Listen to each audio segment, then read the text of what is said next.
We all experience negative emotions from time to time. Sometimes we find it very difficult to get rid of a particular negative emotion. So in this video, I'm going to speak about the alternative ways of dealing with negative emotions.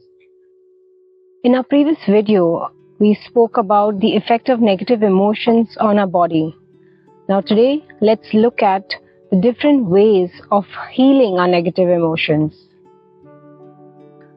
We are always walking a thin line between loving ourselves, showing self-compassion, rooted in awareness as against being a victim in life, where you're so intertwined with your painful emotions and the stories attached to it, that it kind of becomes a sense of identity. You start associating yourself with that emotion.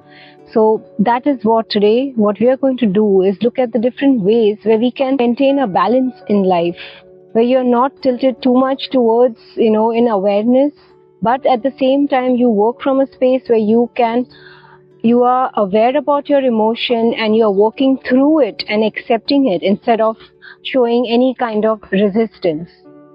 So the first step is to acknowledge. We cannot change what we deny is happening.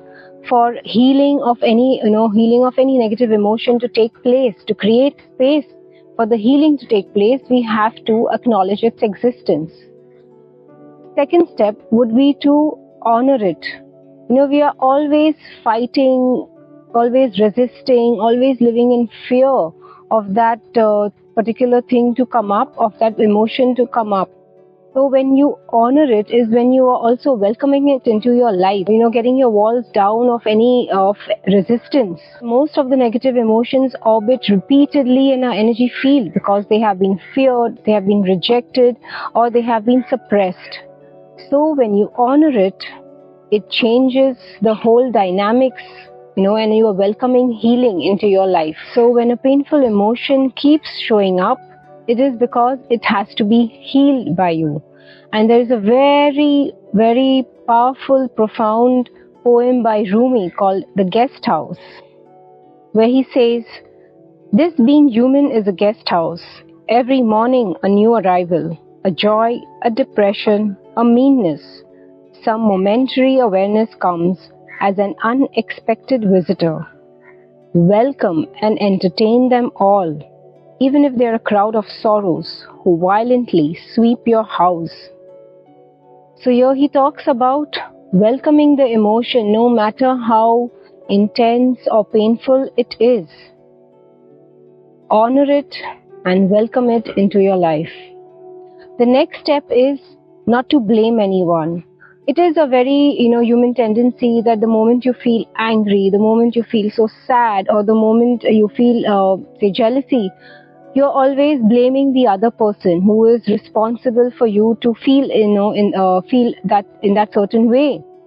But when you stop blaming the person, you see that the people who are sent into your life, there's always a meaning attached to it. They are like catalysts who are bringing up the unhealed aspects of you, which require attention. So when we begin to see, instead of blaming the other person, see them as messengers in your life who are giving you clues and you're taking you closer to your healing journey. So we should stop playing the blame game.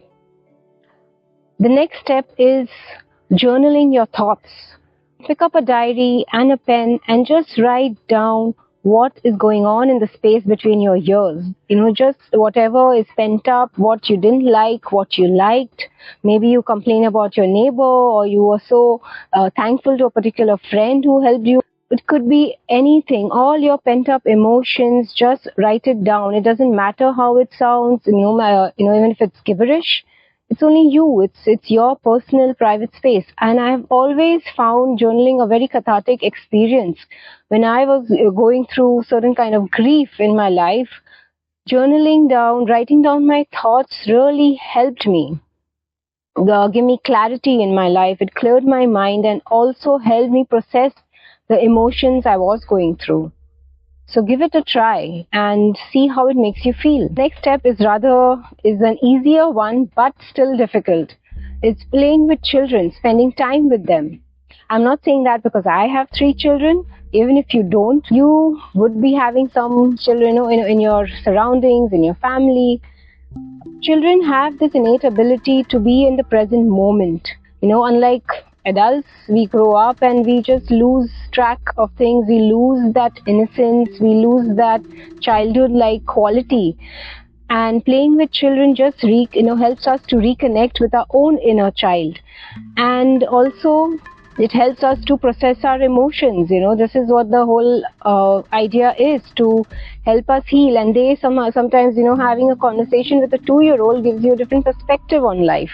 If not children, you can also spend time with animals or pets if you have, because even they are so much in the present moment that it helps you on your way.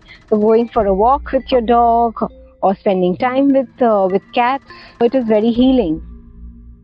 And of course, in this whole process, the idea is to stop taking yourself so seriously, and reconnecting with your own inner child and seeing how it feels.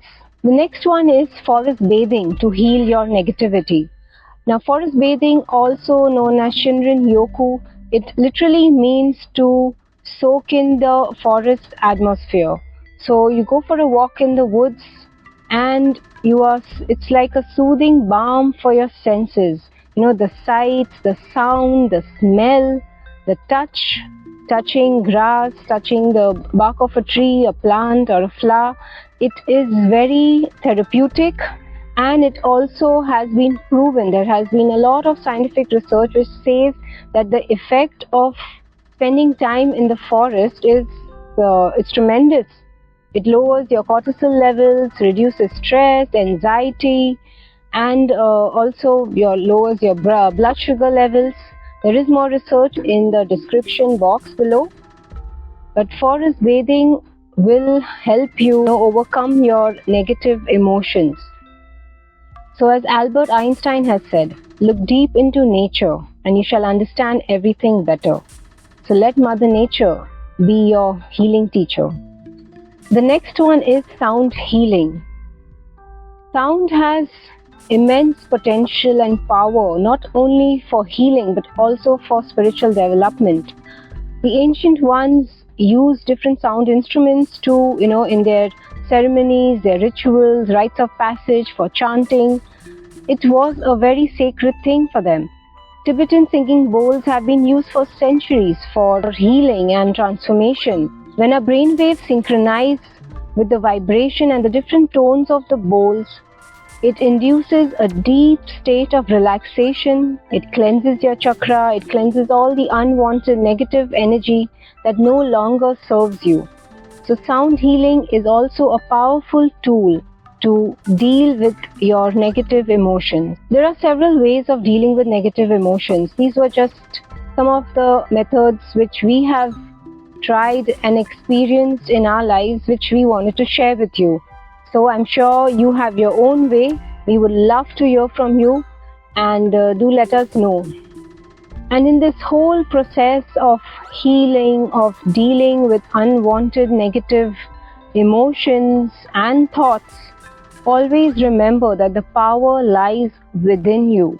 There is no one else who can come and heal you. But we are all just guides, on this path. But to heal yourself, you have to take control of your own life and feel that inner power and your capability to heal yourself.